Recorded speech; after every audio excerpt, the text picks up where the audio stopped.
Olha, para tudo e não estuda mais nada antes de você conseguir entender de verdade aquilo que eu vou te falar nesse vídeo. Eu sou Ana Lopes do Mais Aprendizagem e o que eu vou te mostrar nessa pequena apresentação é uma coisa que está escondida num gráfico que muita gente conhece, mas não sabe interpretar. E na hora que você interpreta isso, você pode inclusive ficar muito assustado com o resultado dessa interpretação. Então eu vou te mostrar o que é isso e depois eu vou te mostrar qual é o caminho para você resolver o problemão que esse fato cria na nossa vida de estudante. Então nesse vídeo eu vou te mostrar algumas coisas. Primeiro eu vou falar da curva do esquecimento. Talvez você já tenha ouvido falar da curva do esquecimento, talvez você não tenha ouvido ainda. De qualquer maneira, é importante entender exatamente como funciona a curva do esquecimento para você entender a conta que eu vou fazer no final e que realmente vai mostrar para você a dimensão do problema que a maioria de nós enfrenta quando está tentando aprender alguma coisa nova. Depois eu vou falar de um gráfico um pouco mais moderno, também sobre a questão da memorização e que vai nos ajudar a resolver o tal problema que eu estou falando. E no final eu vou fazer a análise que eu prometi e que você vai realmente ficar de queixo caído com o que isso significa na sua vida prática. Então vamos começar falando da curva do esquecimento. A curva do esquecimento foi criada num trabalho pioneiro na área de psicologia cognitiva, feita por um pesquisador chamado Ebbinghaus. Essa curva aqui mostra os dados originais do experimento de Ebbinghaus. Esse experimento já foi replicado muitas vezes, inclusive recentemente, nesse século já 21, e os resultados permanecem similares a esses aqui. Então, a gente pode partir dessa curva para entender o que acontece com aquilo que a gente estuda. Então, nesse eixo vertical aqui, a gente tem o grau de memorização, o grau de retenção que você tem de uma determinada informação. E nesse eixo horizontal, a gente tem o tempo de estudo passando. Aqui o eixo não está numa escala linear, tá? A escala aqui é logarítmica, mas eu deixei como se fosse linear para ficar mais fácil de entender. Então, o que o Ebbinghaus fez? Primeiro, ele gerou um monte de sílabas de 3 letras. Essas sílabas não tinham sentido nenhum, de forma que não atrapalhasse os resultados do experimento. E aí ele separou essas sílabas em conjuntos de tamanho parecido e ele memorizava um conjunto dessas sílabas e esperava passar um tempo e via quanto ele tinha conseguido reter depois desse tempo passado. E foi repetindo esse experimento várias vezes e aí gerou essa curva aqui pra gente. Então, o que essa curva mostra? Ela mostra o seguinte, que no momento exato que você acabou de estudar uma coisa, você tem 100% de retenção. Você acabou de estudar, então tá tudo lá fresquinho na sua cabeça. Quando se passam 20 minutos depois que você acabou de estudar, você está com uma retenção de apenas 58%. Olha só passou 20 minutos. Agora, quando se passou 1 hora, o que acontece? Você só consegue lembrar de 44%. Ou seja, se você estudou de manhã e for tentar relembrar à noite o que você estudou, você só vai lembrar de 36% daquilo que você tinha estudado de manhã. E depois que passa um dia, 33%. E aí passam-se 2 dias, 28% e tal, a curva vai suavizando até que passam-se 31 dias, que foi o tempo máximo que o Ebbinghaus trabalhou, e você só se lembra então de 21%. Ou seja, você perdeu 79% da informação original que você estudou um mês atrás. Complicado, né? Bem grave isso aqui. Isso é válido para todas as pessoas, tá? Em média, isso vale para todas as pessoas. É um experimento que já foi replicado. Só que tem uma coisa aqui. Isso é bem pior. Bem pior do que o Ebbinghaus mostrou para gente. Esse experimento, ele foi feito em 1885. Isso mesmo, ele foi feito no século XIX. E acontece que no século XIX não existia uma coisinha, uma praga da qual nós somos vítimas hoje, que é a tal da sobrecarga de informação. Veja bem, é muito, muito diferente você pegar um capítulo de um livro e estudar hoje e tentar ver o que você lembra daqui a 30 dias. E a outra situação seria você estudar um capítulo de um livro hoje, um pedaço de uma apostila amanhã, uma nova questão de matemática depois de amanhã. Ou seja, você todo dia está estudando um monte de coisas novas e daqui a 30 dias tentar se lembrar da primeira coisa que você estudou. Vai haver muita interferência. Então, o que vai acontecer é que você vai se lembrar menos ainda do que os tais 21% do Ebbinghaus, caso você não faça nada a respeito disso. Bom, já que esse experimento é um experimento antigo, vamos ver um outro gráfico que foi criado mais recentemente, que chama o gráfico da memória. E esse gráfico ele foi criado por um especialista em psicologia cognitiva, é um inglês, Tony Buzan, que é também o cara que criou os mapas mentais, e os mapas mentais são a melhor ferramenta que eu conheço para aprendizagem.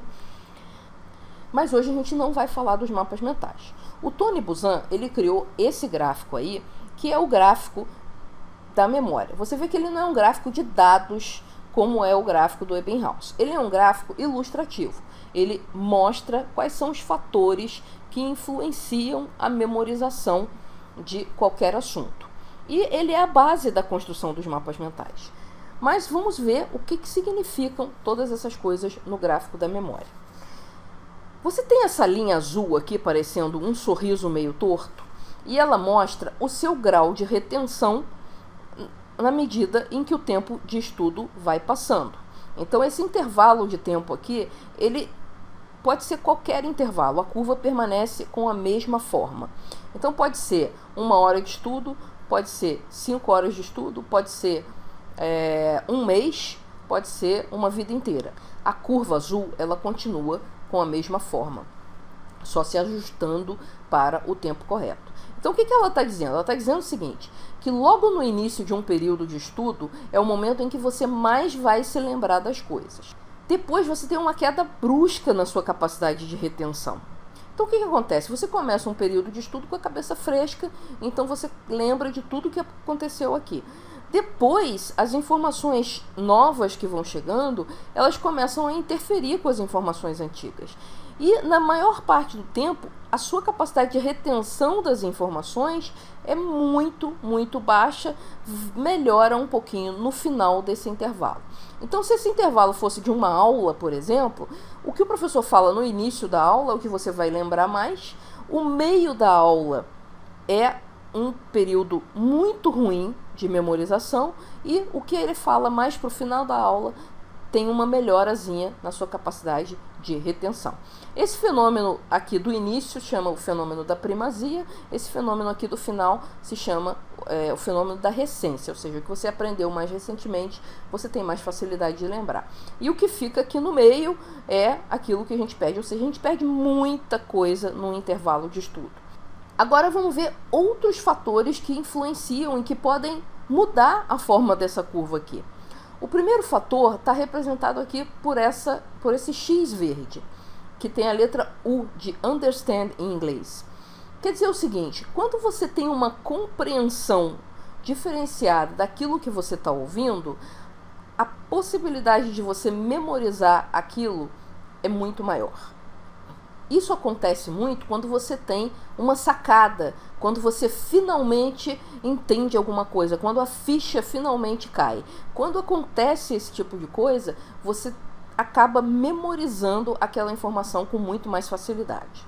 Outra coisa que muda um pouco essa forma e que melhora a sua capacidade de retenção das informações é a repetição da mesma informação, que está representada aqui por esses arcos vermelhos. Então, a mesma informação foi repetida 1 vez, 2 vezes, 3 vezes. Então, essa informação tem uma probabilidade muito maior de ser lembrada depois do que uma informação que foi falada só 1 vez durante esse período de tempo. Um outro fenômeno aqui é dessa estrela roxa aqui, né, essa flor, essa coisa diferente aqui. Esse é o fenômeno chamado von Restorff. É um fenômeno que diz o seguinte: se aquela informação chama muita atenção, se ela sai muito do padrão, ela acaba sendo memorizada com mais facilidade. É por isso que a gente grifa aquilo que é importante. É por isso que se o professor fizer uma piada sobre alguma coisa numa determinada aula, você tem mais chances de lembrar sobre aquela coisa. Se o professor fizer uma rima, cantar uma música, ou você mesmo fizer um desenho para representar aquela informação, um desenho bizarro, uma coisa assim, você tem mais chances de se lembrar. Então tudo aquilo que chama atenção, que sai do padrão, são coisas que você tem mais facilidade de lembrar. Um outro fenômeno que faz você ter uma probabilidade maior de se lembrar das coisas é o fenômeno do significado pessoal. O M aqui é de meaning em inglês. Meaning é significado. Então o que acontece? Quando alguém começa a falar alguma coisa, ou quando você está lendo alguma coisa, e de repente aquela informação tem alguma coisa a ver com a sua vida pessoal, ou faz você lembrar de alguma coisa da sua vida pessoal, a probabilidade de você lembrar daquela informação é maior do que das outras informações que não tem nenhuma relação com a sua vida.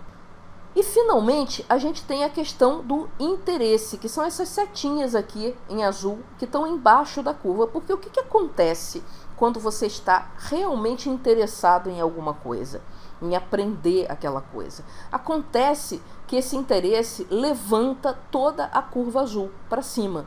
Então, ao invés de você ter uma retenção neste nível aqui, onde está a bolinha com o P, você vai ter uma retenção um pouco mais acima. Então, essa curva ela vai ter o mesmo formato, não tem jeito, né? Esse meio aqui é um meio em que a gente tem muita dificuldade de reter informação e melhora um pouquinho no final. Só que o nível de retenção ele é mais alto. Por quê? Porque é um assunto no qual você tem interesse.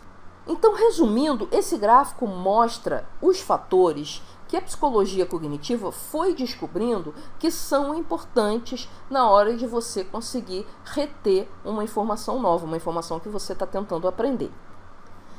Bom, vistos esses dois gráficos, a gente pode se perguntar, e daí? O que isso tudo tem a ver com o meu estudo no dia a dia, na prática? Bom, eu não sei se você já fez essa conta, mas você já parou para pensar no que significa 79% de uma hora de estudo? E por que eu estou falando de 79%? Porque 79% é a perda que o gráfico de Ebbinghaus, o gráfico da curva do esquecimento, te dá depois de um mês que se passou aquele período de estudo, né? Que a gente já viu que é uma perda bastante otimista, digamos assim. Mas vamos usar então o número otimista do Ebbinghaus e calcular o que seria 79% de uma hora de estudo. Olha, 79% de uma hora de estudo significam 47 minutos. E o que isso quer dizer? Isso quer dizer o seguinte, que cada hora de estudo, se você não fizer nada para combater isso, 47 minutos vão ser jogados fora. Você só aproveita 13 minutos de cada hora que você investe no seu estudo, a não ser que você tome algumas providências, né? Então, a grande pergunta que fica é: qual é o remédio para isso? Porque isso é uma tragédia. Você investir uma hora inteira de estudo e só ter de retorno no máximo 13 minutos de informação sedimentada na sua memória, de conhecimento novo, tá? Então tem sim alguns remédios. Alguns deles estão no gráfico da memória, tá? Então a gente viu aqui que se a gente fizer um esforço para compreender aquilo que a gente está estudando, ou lendo, ou ouvindo, a gente melhora a nossa capacidade de retenção. A gente já viu que se a gente tornar a informação bastante chamativa, bastante diferente, tirar ela do padrão, a gente vai ter uma probabilidade maior de memorizar. Se a gente conseguir atribuir significados pessoais, a gente também vai ter uma probabilidade maior de memorizar. Se a gente conseguir se interessar mais por aquilo que a gente tem que estudar, a gente também memoriza melhor, a gente aprende melhor. Agora, a principal coisa que você não pode deixar de notar aqui é o fenômeno da repetição. Esse fenômeno é absolutamente fundamental para você ter a chance de realmente memorizar alguma coisa. É virtualmente impossível você ouvir uma coisa uma vez só e lembrar dessa coisa alguns minutos depois que seja. Então você precisa realmente de uma repetição no contato com aquela informação para que você realmente leve essa informação para a sua memória de longo prazo e tenha alguma chance de se lembrar disso, não só daqui a 30 dias, mas daqui a 3 meses, daqui a 6 meses, daqui a 1 ano.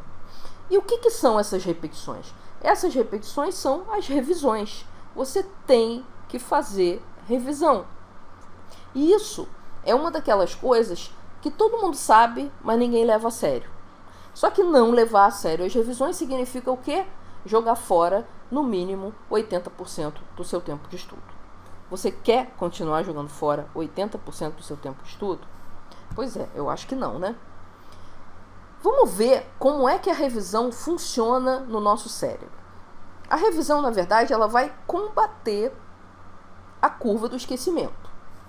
Então, nós temos aqui o gráfico do Ebbinghaus de novo, só que agora com as revisões.